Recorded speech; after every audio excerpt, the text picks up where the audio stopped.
Welcome to my channel. Jar Vlog. Spearfishing Adventure. Ayan, magandang araw mga ka-vlog. Ayan, panibagong adventure na naman sa karagatan. At dito ay paalis pala kami. Papunta kami sa aming spot. Ayan. Enjoy ang mga people. Ang ganda ng panahon ngayon, kalmada yung dagat. Tayo po ay magdadive sa gabi, kaya hapon tayo umalis. Ayun, makikita nyo ang dami rin mga mandaragat na nakakasabay natin o nakakasalubong. Saludo po sa mga mandaragat dyan na masisipag. Ayun, ito yung unang nakita natin sa ilalim ng dagat sa pagdive natin. Nice. Isang pagi, pero hindi natin kukunin yan. Malinaw yung dagat, maganda yung linaw ngayon kasi nasa buting buhangin tayo.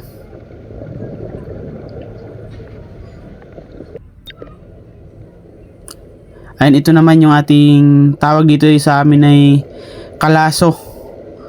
Ayan, masarap yung kilaw. Mamaya kikilawin natin yan.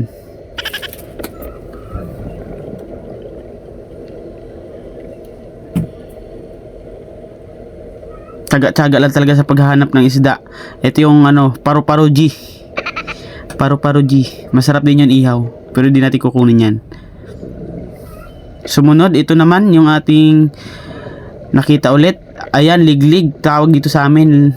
Pag malaki na lapo na tawag dyan. Liglig yan tawag sa amin dito. Mahal din ang kilo nyan. Ayan, patalastas. Meron pa. Yung sapatos ko nakarating dito sa lalim.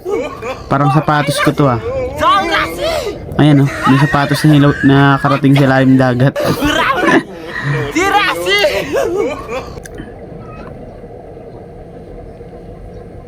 Tsaga-tsaga lang paghanap ng isda. Ayan mga ka-vlog, ayan, ang tawag sa inyo niyan. Tawag dito sa amin balatan, ayan. Pero di natin kinukuha yan kasi di naman nakakain yan. Nakita lang natin sa lalim. Ayan, talagang tsaga-tsaga lang kahit malakas yung hangin, dagat, tsaga-tsaga lang maghanap ng isda. Ayan, ito naman yung labahita. Ayan, labahita ang tawag sa amin dito niyan, labahita. Nice. Sumunod, ito naman yung nalimutan ko tawag dito. Manitis yata to. Sa dami ng isda, di natin alam yung ibang tawag. Pero yan, mahal din ang kilo niyan. Napakaliit niyan kasi di masyadong lumalaki ng ganong kalaki. Ganon ang tagi sa kaliit. Kaya hirap patamaan. Minsan nakakalpas. Ayun na nga. Tumakbo na. Ay, lubangoy pala. Ayan, tuloy-tuloy lang tayo. Tiyaga lang tayo sa paghanap ng isda. Ayan, nakita ulit natin yung tumakbo na nakawala na isda. Nice. Ayan mga ka-vlog, maghahanap ulit tayo ng mga isda. Ayan, ito naman na sumunod. Nakita natin turutot or tubo-tubo. Masarap yan kilawin or sabawin. Ayan, kaya kinuha na natin. Paborito ng ating partner yan. Wow. Ito naman yung mga grupo ng mga paru-paro G. Pero hindi natin kukunin yan. Ayan, bitilya. Ayan, nakahulit ng bitilya, sinalubong tayo. Patay kang bitilya ka. Masarap din yan na isda na yan. Tsaka mahal din.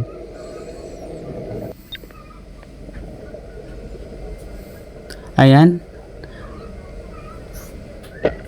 Manitis. Nalimutan ko tawag nito. Manitis din yata to. Kasama kagrupo tang manitis. Ayan. Pinanat natin yung kanyang partner.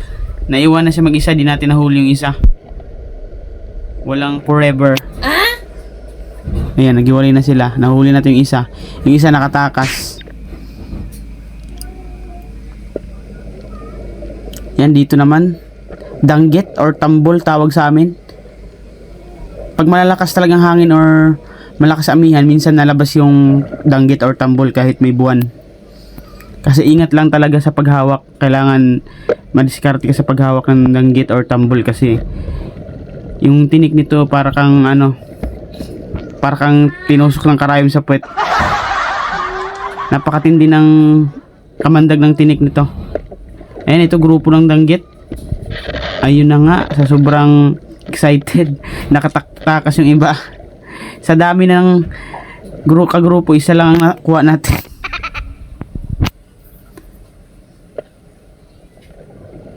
Ayan, danggit ulit. Labas yung danggit. Tambol, tawagin. Sa iba naman, sa Bicol, tawag nito yung samaral. Masarap yung sabaw, paksiw. Kinikilaw din namin yan. Ayan. Eto naman, anong tawag sa inyo yan? Isang uri ng alimasag yan, or crab. Pero hindi natin kinukuha yan. Mabait yan, hindi siya nagalaw, maamo siya. Masarap din yung iba kinakain yan. Minsan nahuhuli sa lambat. Ayan, grupo ng mga hito o ito. Flashlight natin medyo malakas kaya nakakasilaw. Bagong karga ng battery. Yung flashlight pala natin hindi siya rechargeable, ano yan siya, di battery. Ayan, another danggit or dambol.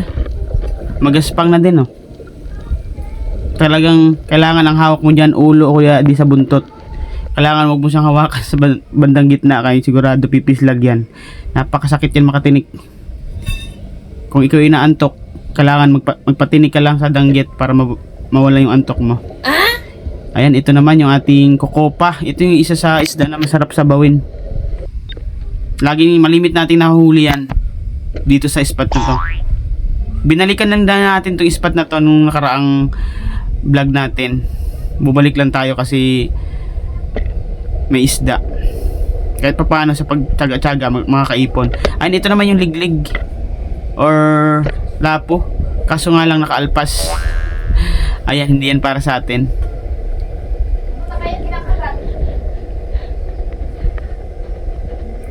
Ayan mga kablog, patuloy na tayo sa pagsisid. Patuloy na tayo maghanap ng biyaya. Ayan, another liglig ulit. Liglig ulit. Ayan, uri ng lapo.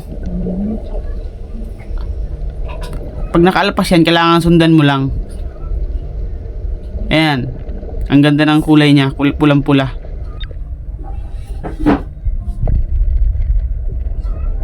Ayan, sumunod dyan. Ito naman yung tapas or bilugan or dalagang bukid tawag sa Bicol.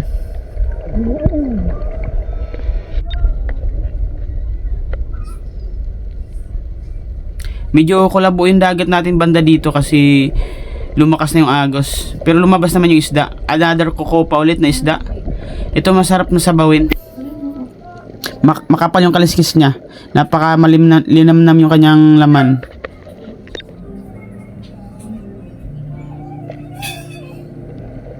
At sumunod naman ito, another manitis ulit. Ayun, nakatakas nga. Hindi para sa atin, hindi lagi sa lahat ng dive natin nakukuha natin. Dito nga pala medyo nakputol. Buti na lang nakuha ko rin kahit papano. May nakita akong lapo pumasok sa butas. Dito nga tinira ko sa mata. Ayan, oh. Ayun, buti nakuha natin ang laking lapo. Ayan, agad pinapana ko sa aking partner, sa aking papa. Ayan, papanain niya yan para di na pumislag. Ayun, headshot. Ayun, wala nang galaw. Ang laki niyan. Tuwang-tuwa ako dyan dahil napakalaki na huli natin.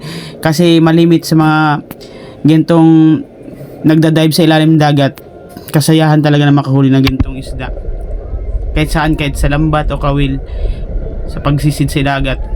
Pag nakahuli ka ng lapo, sobrang saya dahil ang presyo nito talagang kahit 2 or 3 piraso lang nito talagang kikita ka na.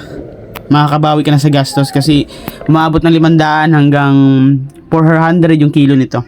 Ayan, dito nga mga kablog, tapos na tayo. Ayan, umahon na tayo kaya nagutom ang mga person.